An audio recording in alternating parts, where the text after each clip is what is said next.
اور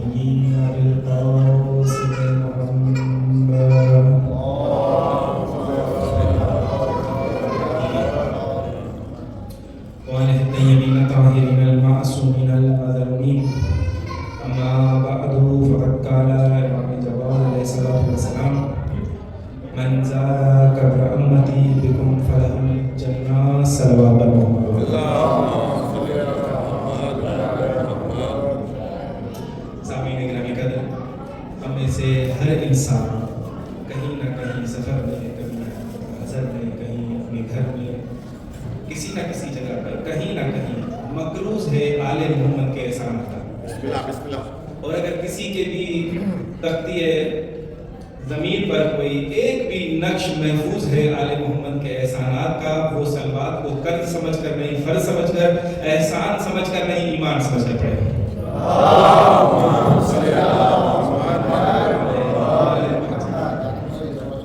تمام حمد، تمام تعریفیں، تمام مدح مخصوص ہیں اس پروردگار کے لیے کہ جس نے زمین کی بے رنگیوں کو بہاروں سے، سنگلات چٹانوں کو آبشاروں سے، اور ان کائنات کے اندھیروں کو 14 کے نور سے منور کر دیا۔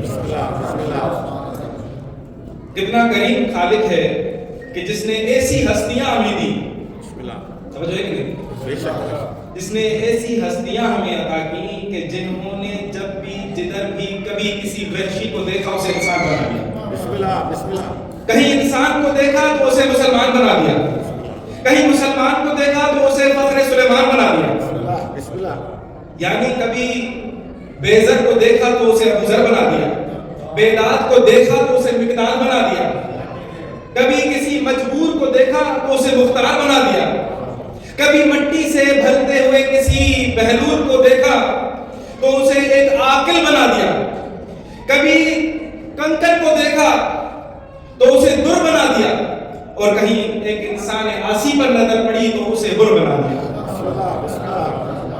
سامعین گرامی قدر، جس حدیث مبارکہ کے پڑھنے کا شرف حاصل کیا، اس میں چونکہ میں سب سے پہلے تو اپنے لیے ایک فخر سمجھتا ہوں کہ اللہ رب العزت نے مجھے توفیق عطا کی ہے کہ جس طرح آپ مقبلہ صاحب بھی آپ بتا رہے تھے، بہت ہی پرخلوص اہتمام کرتے ہیں ہمیشہ، بسم اللہ، اور پرخلوص طریقے سے جا کر لوگوں کو بتاتے ہیں، ان کو دعوت دیتے ہیں مجلس میں آنے کی، خواہ ظاہرین ہوں، طلاب ہوں، ہر کسی کہ 24 سال سے یہ اشرا بی بی کا آغاز کروا رہے ہیں، یہ بڑا اعزاز ہے ان کے لیے، اور اس کے اندر اللہ رب العزت نے ہمیں یہ توفیق اور عزت بخشی ہے کہ اس میں ہم تقریباً گزشتہ 6-7 سالوں سے مسلسل بی بی کے اس اشرے کی پہلی مجلس میں خطاب کرتے ہیں۔ میں شاید اپنے لیے یہ اعزاز خاص سمجھتا ہوں کہ سیدہ نے مجھے اس قابل سمجھا، بسم اللہ، اور ابھی بھی شاید مجھے اچانک جب میں پاکستان تھا، آقا صاحب پتہ نہیں تھا، اتفاقی طور پر مجھے کل فون کرتے ہیں کہ آپ یہاں ہیں، کہاں ہیں؟ میں کہا ایران میں ہوں، پرسوں ہی آیا ہوں، تو کہنے لگے کہ میں تو سمجھتا تھا کہ آپ نہیں ہیں، اور اس مرتبہ نہ جانے کون آپ کی جگہ پر پہلی مجلس پڑھیں گے۔ میں نے کہا نہیں، بی بی نے مجھے بلا لیا پہلی مجلس۔ تو کہنے کا مقصد کہ جس سیدہ کی دربار میں ہم موجود ہیں، ان کے لیے یہ اعزاز ہے کہ سچی بیوی کے سچے بیٹے، امام جواد فرماتے ہیں صلوات اللہ علیہ محمد، امام فرماتے ہیں من زار قبر امتی بکم فلہ الجنہ، جس کسی نے بھی، کوئی قید نہیں ہے، شیعہ نے، مسلمان نے، کسی خاص عابد نے، نہیں، کہا جس کسی نے بھی میری پھپھی کی کم میں آ کر زیارت کی، جس کسی نے بھی، حتیٰ کہ نہ مسلمان اور غیر مسلمان کی قید بھی نہیں کہا جس کسی نے بھی میری پھپھی کی کم میں آ کر زیارت کی، اس پر جنت واجب ہو جاتی ہے۔ اللہ اکبر، بغیر قید کے امام نے یہ جملے کہے، اور وہیں پر امام کہتے ہیں کہ جنت کے 8 دروازے ہیں، اور ان 8 دروازوں میں 3 دروازے کم سے نکلیں گے، یعنی یقین جانیے کہ آپ اس وقت جنت کی زمین پر موجود ہیں، بسم اللہ، اور جنت کے سرداروں کا یہاں ذکر سنا، یہ کوئی کا اعزاز نہیں ہے۔ میں اکثر زائرین کو جب بھی مجھے کبھی موقع ملتا ہے یہاں پر بی بی کے اس اشرے سے، غیر اشرے سے آ کر خطاب کرنے کے لیے. تو میں آ کر کہتا ہوں یہاں پر زائرین کو, جو ان کے سالار ہوتے ہیں ان کو, کہ چونکہ امام کا وعدہ ہے اور امام کا وعدہ سچا ہے, بس آپ سب جتنے بھی یہاں موجود ہیں سب جنتی ہیں. جنت کا سفید لباس آپ نے زیر تن کر لیا. بس اگر بیوی کی زیارت کے بعد اگر امر پروردگار آ جائے اور آپ اس دنیا سے انتقال کر کے دوسرے جہاں چلے جائیں تو سیدھا جنت میں ہو. صرف یہ ہے زائرین کو اکثر سمجھانے کے لیے کہ یہ جو سفید لباس ہے یہاں سے جب واپس جائیں اپنے گھروں میں, اس سفید لباس کو کالا نہ کر دیں اپنے گناہوں کی وجہ سے. اور اگر یہ لباس دوبارہ سے کالا ہو گیا تو اس میں امام کا کہنا ہے, امام کا کہنا حق ہے, اس میں قصور ہمارا اپنا ہے. کہ اگر ہمیں کل ڈائریکٹ جنت نہیں ملتی جس طرح سے امام کا قول ہے تو اس میں قصور ہمارا اپنا ہے. اگر ہم نے یہ لباس اگر ہم نے یہ لباس کسی گناہوں کی وجہ سے میلا نہیں کیا تو سیدھا جنت میں ہے. اور اگر یہی لباس میلا ہو گیا تو امام کا قصور نہیں, اس میں ہمارا اپنا قصور ہے. اسی طریقے سے آج کل جو آپ نے دیکھ رہے ہیں ظلم بربریت کی بازار گرم ہے, یہ کیوں ہے؟ اس میں قصور بھی ہمارا اپنا ہے. ہم دشمن شناس نہیں ہیں. تمام علماء کرام, تمام خزرائے کرام, جتنے بھی یا طلاب ہیں, زائرین ہیں, دیکھیں ہم دشمن شناس نہیں ہیں. کسی نبی کو اللہ رب العزت نے یہ 4 چیزیں پیغام دے کر بھیجا, کہا کہ اگر چاہتے ہو موفق رہو تو یہ 4 کام کرنا. کون سے؟ کہا سب سے پہلے دشمن کی لباس میں تعبیت نہ کرنا. دشمن کی لباس میں تعبیت نہ. آج ہم فخر سے کہتے ہیں کہ مجھے فلاں برانڈ کے کپڑے چاہیے, یہ نہیں دیکھتے کہ دشمن کا برانڈ ہے. جب کسی دشمن کے برانڈ کی تبلیغ کریں گے تو دشمن شناس نہیں ہے, دشمن کو تقویت دے رہے ہیں اسے. اسی طریقے سے آپ دیکھ لیں آج ایک ٹرینڈ ہے کہ میں تو فلاں شرٹ پہنتا ہوں فلاں لوگوں کی, کسی نام نہیں لے سکتا ہوں. اور اسی طریقے سے خواتین کے اندر بھی یہی بیماری ہے کہ میں فلاں برانڈ کے پرس لوں گی, فلاں برانڈ کے کپڑے پہنوں گی, فلاں برانڈ کے فلاں چیز استعمال کرتی ہوں, اور یہ نہیں دیکھتے کہ وہ برانڈ جو ہے وہ دشمن کا ہے, اور وہ جب تک آپ پہنتے رہیں گے, جب تک اس کی تبلیغ کرتے رہیں گے, دشمن کو مضبوط کر رہے ہیں.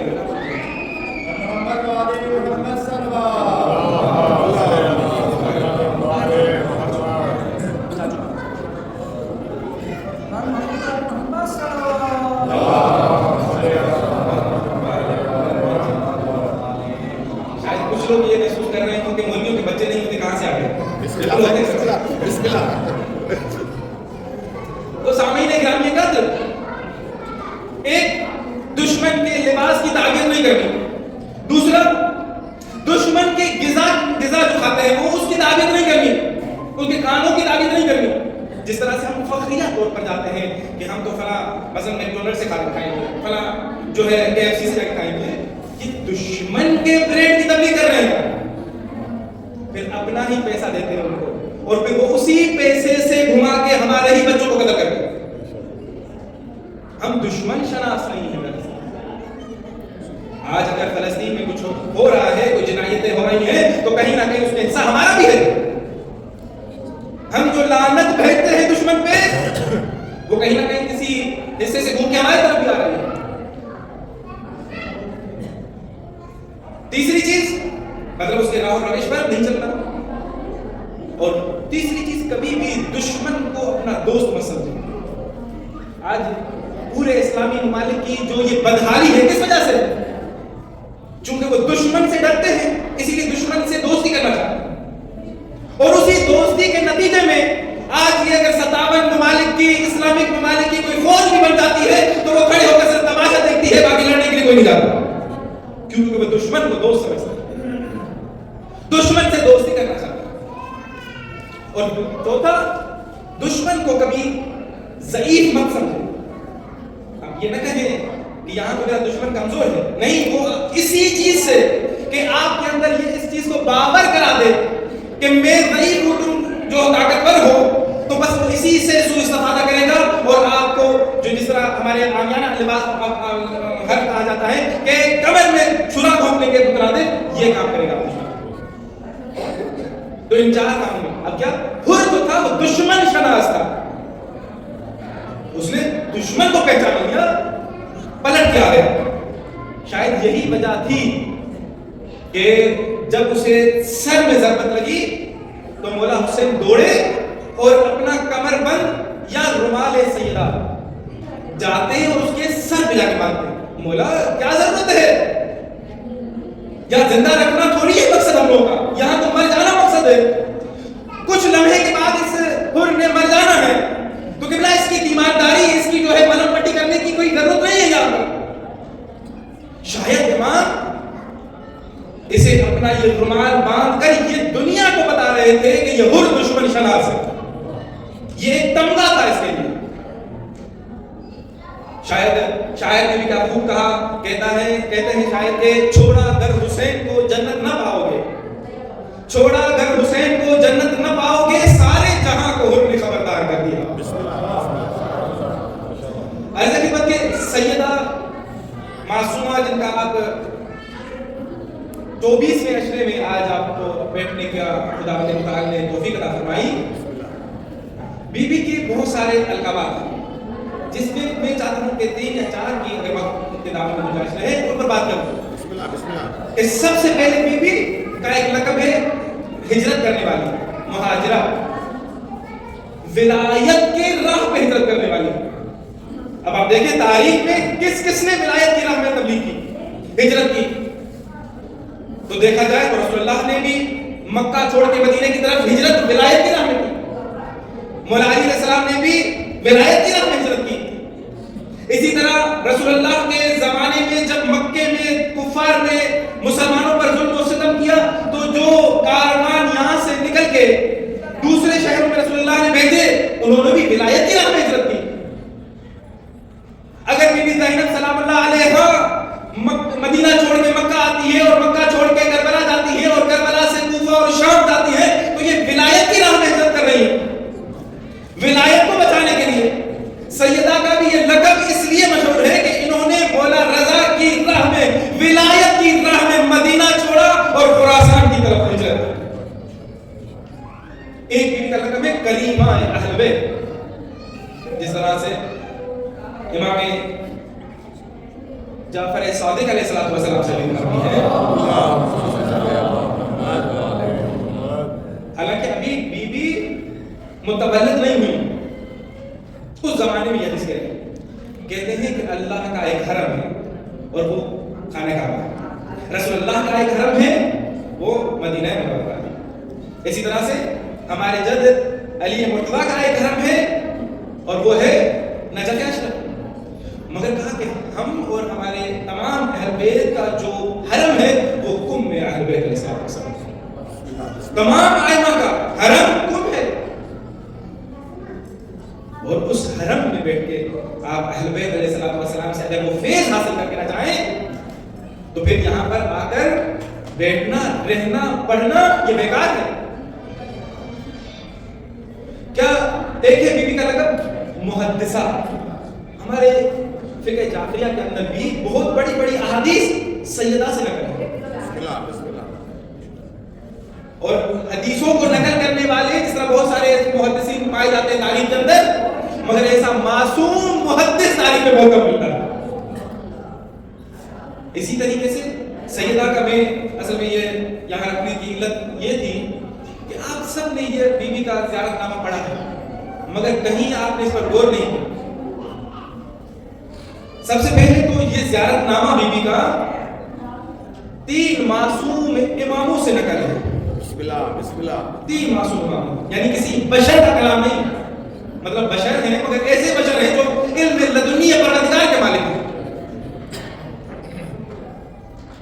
ساتھ ساتھ اس کے اندر ایک جملہ امام فرماتے ہیں، اللہم انی اسألک ان تختم لی بسعادہ، اے خدا ہم دعا کرتے مالک سے پروردگار عالم میرا خاتمہ بخیر ہو، مجھے سعادت کی موت نصیب ہو۔ یہ سب سے پہلا یہاں پر اللہم انی اسألک ان تختم لی بسعادہ، مگر ہم پڑھ کے گزر جاتے ہیں، کبھی ہم نے نہیں سوچا کہ آیا ایسا کیسے، یہ جو امام نے یہاں جملہ کہا ہے اس کے پیچھے کیا حکمت چھپی ہے۔ چونکہ امام جانتے ہیں کہ بہت بڑے بڑے سورما گزرے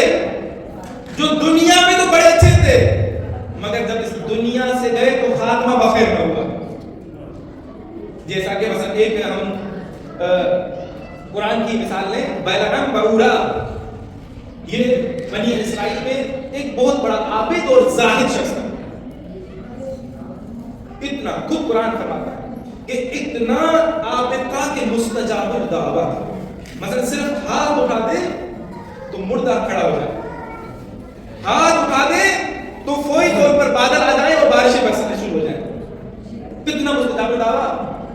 مگر جب دنیا سے گیا، قرآن کے لفظ ہیں، قرآن فرماتا ہے جب دنیا سے گیا تو مثل صد اس دنیا کا، کتے کی طرح دنیا سے گیا. مطلب قرآن پہلے اس کی مدح کر رہا ہے کہ اتنا مستجاب الدعوہ شخص، مگر واحد یہ شخص ہے جس کے لیے اللہ نے قرآن میں صد کا لفظ استعمال کیا. جب دنیا سے گیا، کیوں؟ کیونکہ اس کے اندر دنیا کی محبت بڑھ گئی. کیونکہ حضرت موسیٰ اپنے حواریوں کے ساتھ آتے ہیں اور چاہتے ہیں کہ اس علاقے میں جہاں پر یہ بلعم بعورا ہے، جہاں پر جو فرعون بہت چھوٹے چھوٹے فرعون تھے، ان سب کا خاتمہ کریں اور اللہ کا پیغام آپ پہنچائیں. تو وہ سب اس کے پاس رکھے ہو گئے اور انہوں نے کہا کہ بھائی ان سب کے لیے نفرین کرو، موسیٰ اور اس کے لشکر کے لیے نفرین کرو، اور جیسے تم بد دعا کرو گے کہ یہ سب غرق ہو جائیں گے، سب مر جائیں گے. تو پہلے تو یہ ان سے لڑا کہ نہیں، میں کیسے کر سکتا ہوں. موسیٰ کے ساتھ جو لشکر ہے نہ فقط انسانی لشکر ہے، فرشتوں کا لشکر اس کے ساتھ میری کام نہیں کر سکتا.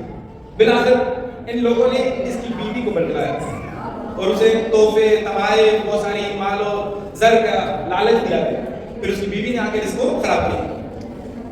پھر یہ جاتا ہے اور جب جا کر اس پہاڑ پر کھڑے ہو کر اور چاہتا ہے کہ لشکر حضرت موسیٰ کے خلاف بد دعا کرے، تو اس کی زبان پھر بھی ساتھ نہیں دیتی. اوپر چڑھتے ہوئے جس گدھے پہ چڑھ کے جا رہا ہے، فرشتوں نے اس کو روکنے کی بڑی کوشش کی کہ یہ کام نہ کرے. روایت میں ہے کہ جو گدھے کا پیٹ ہے وہ زمین سے لگ رہا تھا کیونکہ فرشتے روک رہے تھے، مگر اس کے باوجود یہ زبردستی چاہتا تھا کہ اوپر جا کے اس کو دنیا کی محبت خراب کر رہے ہیں. بالآخر جب اوپر گیا اور بد دعا کرنے لگا تو برعکس زبان چلی. خدا دیکھیں اپنے بندے کو بچانے کے لیے کہاں کہاں تک کوشش کر رہا ہے. خدا اپنے فرشتوں کے ذریعے سے اس کو بچانا چاہتا ہے. پھر جب یہ پھر بھی بد دعا کر رہا ہے تو پھر بھی اللہ اس زبان کو برقرار تاکہ جیسے ہی کوئی موسیٰ اور اس کے لشکر کے لیے بد دعا دینا چاہتا ہے، وہ بد دعا برعکس ہو کر لفظ تبدیل ہو جاتے ہیں اور اپنے فرعونوں کے جو اس کے علاقے میں رہتے ہیں ان کے لیے اور مدح کرنا شروع کر دیتا ہے فرعون موسیٰ کے لیے. تو لوگ کہتے ہیں کیا ہو گیا تمہیں، ہم تمہیں اس لیے تھوڑی لے کر آئے. کہا میں کیا کروں، مجبور ہوں، میری زبان جو ہے وہ اس طرح میں چاہتا کچھ ہوں ہوتا کچھ ہے. پھر کیا کریں؟ پھر یہ خود بتاتا ہے، کہتا ہے کہ اگر موسیٰ کے لشکر میں آپ خوبصورت عورتیں خرید و فروش کے ذریعے سے بھیج دیں تو ہوگا کیا، ان میں سے اگر ان شخص جو بھی ان کے لشکر میں ہے کسی نے بھی کسی خاتون کی حرمت پامال کرنے کی کوشش کی تو بس میری دعا کام کر جائے گا. تو کافر اسی طرح کیا گیا. بالآخر ایک شخص پورے لشکر میں ایک شخص جو ہے اس حدود الہی کو کراس کرتا ہے اور فوراً ایک اللہ کی طرف سے عذاب آتا ہے اور اس بیماری میں سب لوگ مبتلا ہونا شروع ہوتے ہیں. بالآخر کہیں پر ہے 20,000 اور کہیں پر ہے 90,000 لوگ مارے جاتے ہیں صرف ایک شخص کی غلطی کی وجہ سے. ایک شخص غلطی کرے تو جو دوسرے حق پر تھے ان کو بھی یہ کہتے ہیں کہ اگر جہاں کوئی چیز سوکھ جائے تو دوسری سب چیزیں بھی سوکھ جاتی ہیں اس کے ساتھ ساتھ. بالآخر حضرت موسیٰ کے جو بیٹے کے بیٹے تھے، نواسے تھے، ان کو جب پتہ چلا وہ دوڑ کے آتے ہیں اس شخص کو اور اس عورت دونوں کو قتل کرنے جس پر یہ وبا ٹلتی ہے. اور پھر حضرت موسیٰ اس پورے لشکر پر ڈال آتے ہیں اور پھر پروردگار تعالیٰ قرآن میں اس ذکر کو لے آتا ہے، کہتا ہے کہ یہ بلعم بعورا جو مستجاب الدعوہ تھا، چونکہ دنیا کی رنگینی نے اسے اتنا ذلیل و پست کر دیا کہ جب دنیا سے گیا تو کتے کی محبت. بس سمجھ لیں یہ ایک قانون ہے پروردگار کا کہ جو دنیا کی محبت میں، دنیا کی رنگینیوں میں حدود الہی کا لحاظ نہ کرے تو بس وہ اس کا حشر بھی بلعم بعورا جیسا.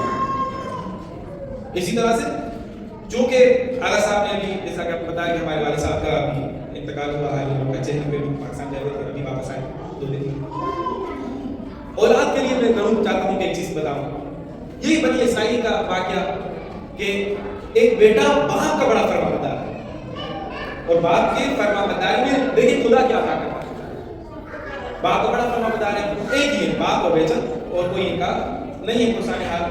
ایک گوسفند گائے ہے، مادہ گائے، اسی کو چراتے ہیں، اسی کا دودھ پیتے ہیں، اسی کے دودھ کو بیچ کر اپنی زندگی کو بسر کرتے ہیں۔ باپ بڑا ہر چیز میں پروردگار کا شکر ادا کرتا ہے اور بچے کو بھی ساتھ میں رکھتا ہے اپنے ساتھ، تاکہ جس طرح سے میں پروردگار کا شکر ادا کروں اسی طرح سے آپ بھی پروردگار کا شکر ادا کریں۔ کرتے رہے ایک وقت آتا ہے اس کے باپ کا، اس وقت آخر آتا ہے، باپ نصیحت کرتا ہے، باپ کہتا ہے بابا کہ آپ چلے جائیں گے تو میرا کون ہے، میں تو چھوٹا ہوں، بچہ ہوں، مجھے کون سنبھالے گا؟ تو باپ کہتا ہے کہ مجھ سے بھی زیادہ محبت کرنے والی ایک ہستی ہے جس کی آگوش میں پھر چھوڑ کے جاتا ہوں۔ بسم اللہ بسم اللہ۔ اب بچے کے ذہن میں صرف یہی بات ہمیشہ، باپ چلا گیا دنیا سے، اسی طریقے سے اس گائے کو لے جاتا ہے کہیں پہاڑوں پر تاکہ وہ کھائے پیے اور اس کے بعد جو ہے اس کا دودھ بچہ وہ نکالے اور بیچے، اسی طرح سے گزار رہا تھا۔ اور صرف یہی بات اسے ذہن میں گھلتی رہتی ہے باپ کی کہ باپ نے مجھے کہا تھا کہ میں اپنے سے زیادہ کسی محبت کرنے والے کی آگوش مجھ میں چھوڑ کے جاتا ہوں۔ بس یہ خدا کا شکر ادا کرتا ہے کہ مالک کائنات تیرا بڑا شکر ہے کہ مجھے ایسا محبت کرنے والا باپ عطا کیا۔ پھر ایسے پروردگار آپ اتنا محبت کرنے والے کہ 70 ماہوں سے زیادہ محبت کرتے ہیں، آپ کے آگوش میں میرے بابا نے آپ کے لیے چھوڑا ہے، تو باپ کے لیے دعائیں بھی کرتا ہے۔ اب جب یہ کیونکہ باپ کے جانے کے بعد بھی باپ کے لیے دعائیں کر رہا ہے تو اللہ اس کے بدلے ملا دیتا ہے۔ اسی زمانے میں ایک باپ دوسرا مرتا ہے، اس کا بیٹا بھی جوان اکیلا ہے اور بہت زیادہ مال اور دولت بیٹے کو چھوڑ کے جاتا ہے۔ جو رشتہ دار تھے ان میں سے کسی ایک رشتہ دار نے حسد کی بنیاد پر اس بچے کو قتل کر دیا تاکہ اگر یہ بچہ نہ رہے گا تو یہ پوری جائیداد جو ہے ہم سب رشتہ داروں میں بٹے گی، کچھ ہمیں ملے گا۔ قتل ہوا، بہت سارے خاندان والے اکٹھے ہو گئے کہ بھائی اس کا قتل فلاں نے کیا، وہ کہتے فلاں نے کیا۔ یہ سب لوگ کسی ایک جگہ پر متفق نہیں ہوئے، سب چلے گئے حضرت موسیٰ کے پاس۔ موسیٰ نبی اللہ نے کہا کہ اللہ نے مجھے کہا ہے کہ کوئی فلاں مادہ گائے آپ جا کر ذبح کریں، اس کا خون نکال کر اس مرے ہوئے شخص کے ہونٹوں پہ لگائیں تو وہ اپنے قاتل کا نام بتا دے۔ اب اللہ کا لطف دیکھیں، اللہ کا کرم دیکھیں کہ یہ لوگ آتے ہیں پھر اللہ سے پوچھتے ہیں کہ پروردگار عالم وہ کیسی ہو، اس کا رنگ کیسا ہو، اس کا قد کیسا ہو، اللہ بتاتا جاتا ہے بتا دیتے ہیں۔ بالآخر وہ جو بچے کے پاس ایک ہی گائے تھی، ساری نشانیاں اس گائے میں ملے۔ اب یہ سارے خاندان والے اکٹھے ہوئے کہ ہمیں یہ گائے چاہیے مگر بچہ دینے کے لیے راضی نہ تھا۔ انہوں نے وہ پوری جائیداد اس بچے کے نام کرنا چاہیے کہ وہ آپ کو دے دیں گے، آپ یہ گائے ہمیں دے دیں۔ بالآخر بچہ پھر بھی راضی نہ ہوا۔ حضرت موسیٰ نبی اللہ آئے اور انہوں نے آ کر شفقت سے بچے سے بات کی اور وہ گائے ملی، اور وہ جب گائے ملی اس کو ذبح کیا تو اس قاتل کا نام مقتول نے بتا دیا۔ اور یہ اللہ رب العزت نے یہ پوری جتنی بھی ان کی جائیداد تھی اس بچے کے حوالے کر دی، صرف اس وجہ سے کہ وہ باپ کا فرمانبردار تھا۔ ہمیں چونکہ توکل پروردگار نہیں ہے جس وجہ سے ہم ان مشکلات کا شکار ہیں۔ یہی اگر اسی قوم کی اگر بات کر لیں تو توبہ نصوح بہت مشہور ہے۔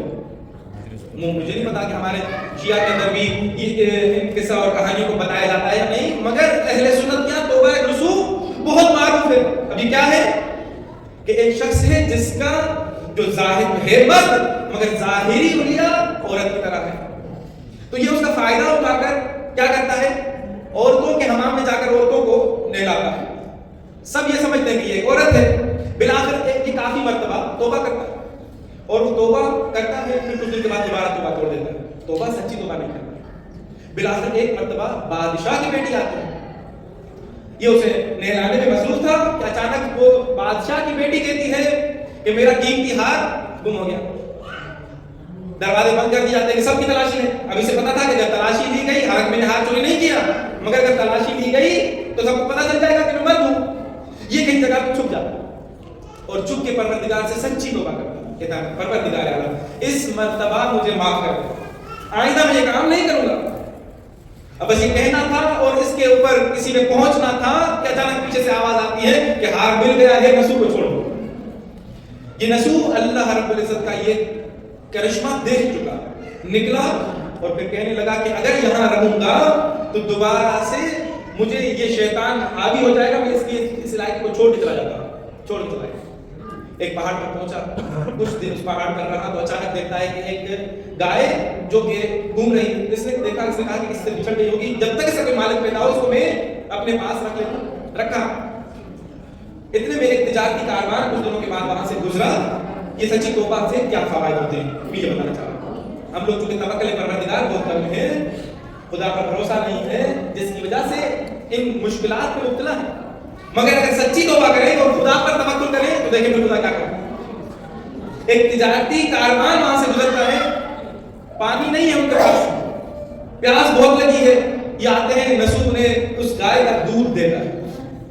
سب سیراب ہوئے اور سب کی خدمت کرتا ہے. بلاخر یہ لوگ گئے تو انہوں نے جا کر شہر میں بتایا کہ ایک ایسا شخص ہے جو پہاڑوں میں رہتا ہے, بہت نیک ہے, بہت پاک صاف ہے, اور اس طرح کے بڑے فضائل اس کی بیان کرنا شروع کیے.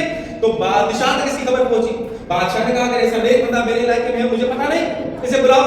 لوگ گئے, مگر اس نے کہا کہ میں نے دنیا کی رغبت اپنے اندر سے ختم کر دی, مجھے بادشاہ سے کوئی سروکار نہیں, مجھے نہیں جانا. جب یہ بتایا تو بادشاہ کی جو ایک حس تھی وہ مزید بڑھ گئی. یہ ایسا شخص ہے جو بادشاہ کے بلانے پر بھی نہیں آ رہا. تو بادشاہ کہتا ہے میں خود اس سے ملنے کے لیے. اب جب بادشاہ اس کے پاس جاتا ہے ملنے کے لیے تو راستے میں ہی ملک الموت کو حکم ہوتا ہے کہ اس کی روح قبض کر. بادشاہ راستے میں ہی خدا کی طرف چلا جاتا ہے. اب لوگ پریشان کہ اب ہمارا بادشاہ کون ہوگا. سب کہتے ہیں چونکہ بادشاہ نسو کے پاس جا رہا تھا, بس آج کے بعد ہمارا بادشاہ جو ہے وہ نسو ہے. اللہ اس جنگل سے نکال کر نسو کو بادشاہ بنا دیتا ہے, اسے جائے گا. یہ سچی توبہ. اور پھر جب یہ بادشاہ بن گیا تو اسی بادشاہ کی بیٹی جو کہ اس سے حمام میں نہانے کے لیے گئی تھی, پھر اسی کے ساتھ اس نسو کی شادی ہو گئی. اللہ نے مال بھی دیا, دولت بھی دی, اور شادی بھی ہوئی. یہ سچی توبہ ہے. چونکہ پروردگار سے آپ لوگ کو لگائیں. اچھا یہ بادشاہ چونکہ عدالت قائم کر رہا تھا ہر طرف نسو. اچانک دو شخص آئے اور کہنے لگے کہ ہماری کچھ دن پہلے ایک گائے گم ہو گئی تھی, ہمیں اس کی تلاش ہے. تو رسول نے کہا کہ وہ گائے تو میرے پاس ہے, اور اسی گائے کے بدولت مجھے اللہ نے یہ سارا دولت دی ہے. تو بس عدالت یہ کہتی ہے کہ چونکہ مجھے یہ ساری بادشاہت تمہاری اس گائے کی وجہ سے ملی ہے, بس یہ آج کے بعد یہ پوری سلطنت اور یہ پوری بادشاہت تمہاری ہے.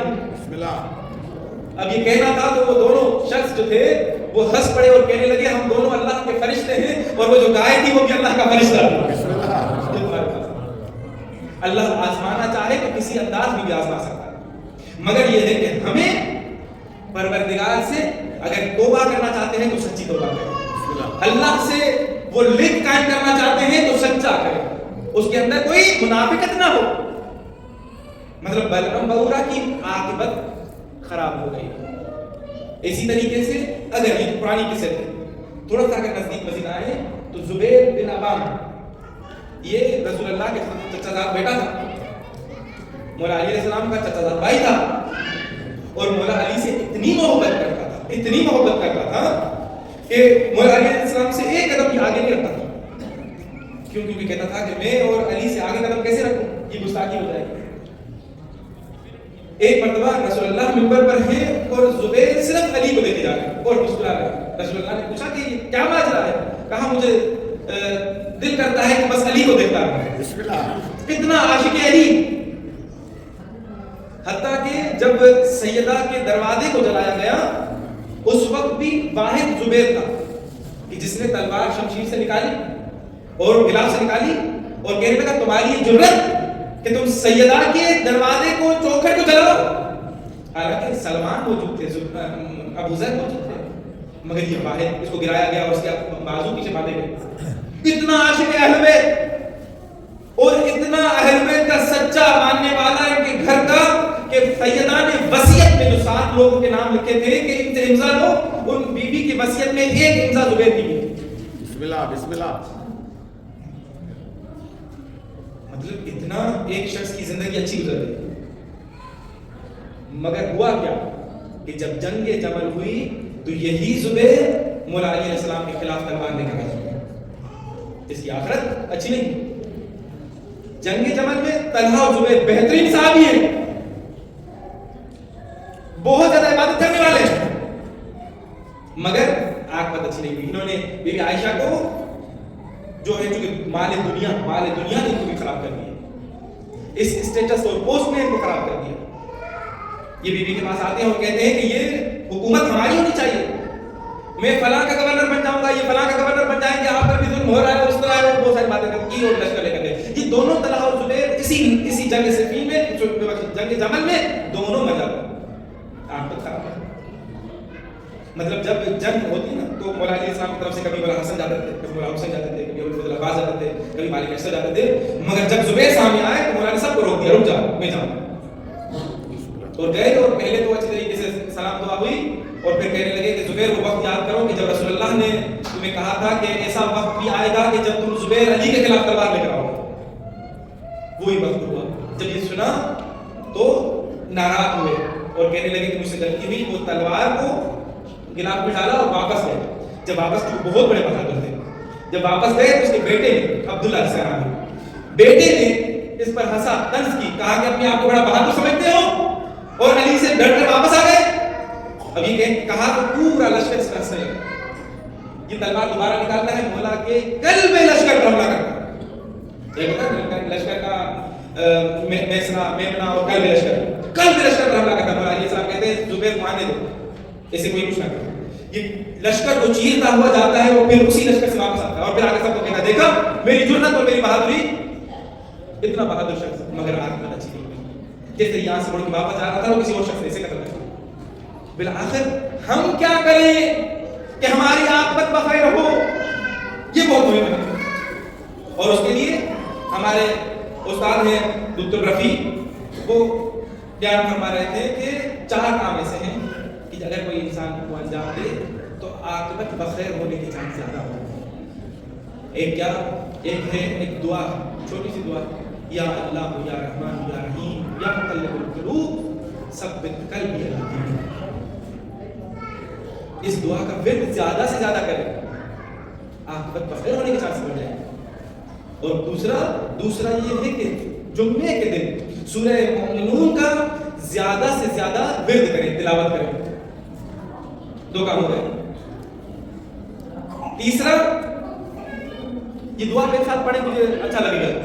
یا اللہ ہو یا رحمان ہو یا رحیم یا مقلب القلوب ثبت قلبی علی دینک.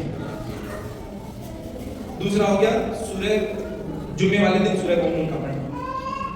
تیسرا ہے کہ یہ جو جملہ ہے اللہم انی اسألک ان تختم لی بالسعادہ، ہر واجب نماز میں جو قنوت پڑھتے ہیں اس میں سب سے بہترین دعا یہی ہے. بہت آسان، اللہم انی اسألک ان تختم لی بالسعادہ، اے خدا میری آخرت بخیر فرما. اور چوتھا امام جعفر صادق علیہ الصلوۃ والسلام،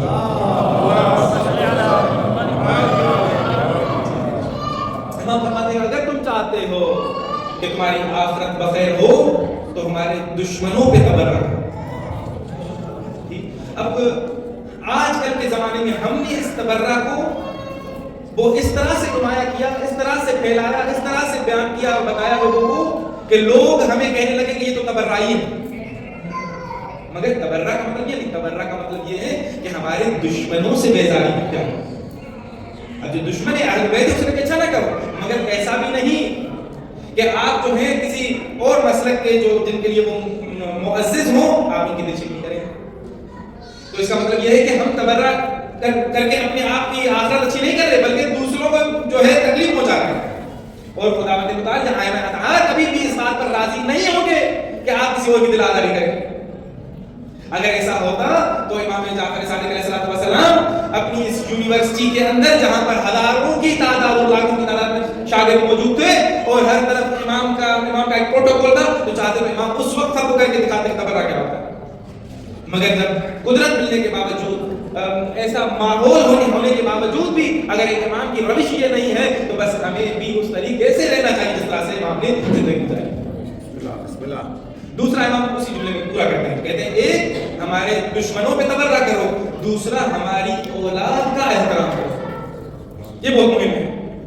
ہم اکثر اپنی آخرت کو خراب یہاں سے بھی کر سکتے ہیں کہ ہم بڑے نعرے مارتے ہیں محمد و آل محمد کا، ان کے فضائل پر بڑا نعرے بھی ماریں گے، ان کے مسائل پر روئیں گے بھی، مگر وہیں پر اگر ان کی اولاد آ جائے تو ہم ان کے احترام نہیں کریں گے. کیونکہ تقویٰ کی بنیاد ہے، فلاں چیز ہے، میں زیادہ ہوں، میں بڑا ہوں، میں عالم ہوں، وہ عالم نہیں ہے. تو یہ بہت سارے شیطانی وسوسے، کہیں ایسا نہ ہو کہ آپ کو اہل بیت سے دور کر دیں. جس طرح سے قائد اعظم، جس طرح ہمارے پاکستان میں قائد اعظم یعنی کہ سب سے بڑے قائد، ٹھیک، جو مفتی اعظم ہے سنت کے اندر وہ امام ابو حنیفہ ہے. ایک مرتبہ امام جعفر صادق علیہ الصلوۃ والسلام اللہم صلی بس آخری بات اور آپ کی زحمت کو تمام کروں. امام جمعے کا خطبہ دے رہے تھے اور یہ صفوں کو چیرتے چیرتے چیرتے امام کے پاس پہنچے اور امام کو کہتے ہیں جو آپ کے ہاتھ میں عصا ہے یہ مجھے دیں، میں اس کو چومنا چاہتا ہوں. کہا کیوں؟ کہا کیونکہ یہ عصا رسول اللہ کے ہاتھ میں تھا. ملا تم امام فرماتے ہیں کہ تمہیں حیا نہیں آتی، اس لکڑی کی عصا کو تو چوم رہے ہو، اس ہاتھ میں خون رسول اللہ کا بہہ رہا ہے، اس کو ہم چوم رہے ہیں. اللہ اکبر. ہم لوگ ان کے تبرکات کو کہیں چپل مل جائے تو اس کو چومے، کہیں سے کوئی بال پتہ چل جائے کہ یہ رسول اللہ کا ہے تو اس کو چومے، مگر اگر اولاد میں رسول اللہ کی کہیں ہو تو اس کا کوئی احترام نہیں. تو یہ عاقبت بخیری کی برخلاف کام ہو رہا ہے. تو بس میں دعا کرتا ہوں مالک کائنات سے کہ پروردگار عالم ہم سب کی آخرت بخیر فرمائے. جتنا اس گھر کا فضائل اور مناقب زیادہ ہے، چونکہ سب سے زیادہ خطرہ کہاں ہے ہمیں؟ عاقبت بخیر. چونکہ زندگی میں تو ہم بہت اچھے ہیں، سچ بھی بولتے ہیں، کسی کو نقصان بھی نہیں پہنچاتے ہیں، کوشش کرتے ہیں کہ ہماری جو باہر چپلیں بھی ہمیں رکھی ہیں تو میں اپنی چپل کسی دوسری کی چپل پر نہ رکھ دوں، اتنا بھی احتیاط کرتے ہیں نا ہم لوگ. مگر اگر ہم دنیا کی محبت کر لے آئے تو کیا ہوگا؟ ہماری ساری محنت ضائع ہو جائے گی. تو بس پروردگار سے دعا ہے، پروردگار کا عالم بیوی کے اس عشق میں، بیوی کے اس شہر میں، بیوی کے اس گنبد کے نیچے، جنت کے اس زمین کے ٹکڑے پر بیٹھ کر ہم سب سے پہلے تو سچی دل سے توبہ کرتے ہیں اور مالک کائنات ہمارے جتنے بھی صغیرہ اور کبیرہ گناہ ہیں پروردگار عالم بیوی کے اس عشرے کے صدقے میں ہمارے کو معاف فرما اور ساتھ ساتھ ہماری آخرت بخیر فرما. مالک کائنات نے جتنا ان کو عظمت دی، لوگ جتنا ان کو پہچانتے تھے، مطلب آسان الفاظ میں کہوں کہ جتنا زیادہ جن لوگوں کو ان کے بارے میں علم تھا اتنا زیادہ ان پر ظلم کیا. اس سیدہ کے لیے بہت تاکید ہے، بہت تاکید ہے. آیت اللہ مراشی نجفی یہاں پر کیوں آئے؟ چونکہ ان کو تاکید ہوئی کہ اگر چاہتے ہو کہ ہماری دادی زہرا کی قبر کی زیارت کرو تو کم چلے جاؤ. اب ایک وہ فاطمہ ہے اور ایک یہ فاطمہ ہے. اللہ اکبر. جب بھی سیدہ کی قبر پر آ جائیں تو یاد کریں کہ ہم سیدہ فاطمہ الزہرا صاحب اللہ علیہا کی قبر پر آئے ہیں. ارے بی بی آپ کے جنازے پر تو کوئی نہ تھا، ارے اگر ہم ہوتے سیدہ تو آ جاتے. ارے بی بی آپ کی قبر کا آج تک کوئی ٹھکانہ نہیں. ارے امام کا قول ہے کہ آپ کی بیٹی کی قبر پر آ جائے تاکہ آپ کی قبر کی زیارت کر سکیں. سیدہ آپ بڑی مظلوم ہیں، بڑی مظلوم ہیں. میں بیوی سے بھی بڑے ہاتھ جوڑ کر دست بستہ کہوں گا، سیدہ آپ بھی ایک بہن ہیں اور ایک بہن کربلا میں ہے. ارے آپ رضا کی بہن ہیں، ایک بہن مولا حسین کی بہن ہے. ارے جب آپ اپنے اس علاقے میں مومنین کے پاس آئی تو مومنین نے بڑے اہتمام سے آپ پر پھولوں کی پتیاں نشاور کی. ارے ایک بہن کربلا میں تھی. ارے جیسے ہی اپنے وطن کوفہ پہنچی، ارے مومنوں نے، ارے ماننے والوں نے پتھروں سے استقبال کیا. اللہ اکبر. بی بی آپ کو تو یہاں رہنے کی جگہ دی گئی. ارے ایک بہن ایسی تھی جسے ایسے زندانوں میں رکھا گیا جس زندان کی نہ چھت تھی. ارے سردی اور گرمی حتی بارش بھی اس زندانوں میں پڑتی تھی. بیوی آپ دنیا سے گئی تو شان و شوکت کے ساتھ آپ کا جنازہ پڑھا گیا. ارے آپ کے جنازے پر مولا رضا آ گئے، مگر ایک بہن کربلا میں تھی جو چیختی رہی. ارے میری ماں نے چکیاں پیس پیس کے میرے بھائی کو پالا ہے. اللہ اکبر. بس یعلم الذین پروردگار عالم ہم کی عزت و عظمت کے لیے ہماری اس خلیل سی عبادت کو اپنی بارگاہ میں قبول فرما. ساتھ ساتھ دنیا میں سامنے میں ہر کسی کو اپنی اپنی نیتوں کے مطابق اجر عطا فرما. مالک کائنات جہاں پر جتنے بھی مومن موجود ہیں جس نے بھی دعا کے لیے ہاتھ اٹھائے ہوئے ہیں مالک کائنات جو مریض ہے انہیں جلد از جلد شفا عطا فرما. جو بے گناہ اسیر ہے انہیں جلد از جلد رہائی عطا فرما. مالک کائنات جو بچے اور بچیاں گھروں میں بھیجے ہوئے ہیں کائنات چودہ کے صدقے میں ان کے مقدر کے ستارے روشن فرما. آمین. مالک کائنات امام زمانہ کا جلد از جلد ظہور فرما. ہمیں ان کے عوام و انصار میں شمار فرما. آخر میں ایک مرتبہ سورہ الحمد و ایک مرتبہ سورہ الحلا پڑھ کے ملت جعفریہ کے تمام جتنے بھی اس دنیا سے جا چکے ہیں بالخصوص آقا صاحب کے بھی جتنے بھی لائقین اس دنیا سے گئے ہیں والد صاحب سے خالد مشاء حسین ابن سید حضرت مسلم صاحب کو ذہن رکھ کے ایک مرتبہ سورہ الحمد و ایک مرتبہ سورہ الحلا پڑھ کے مہادیہ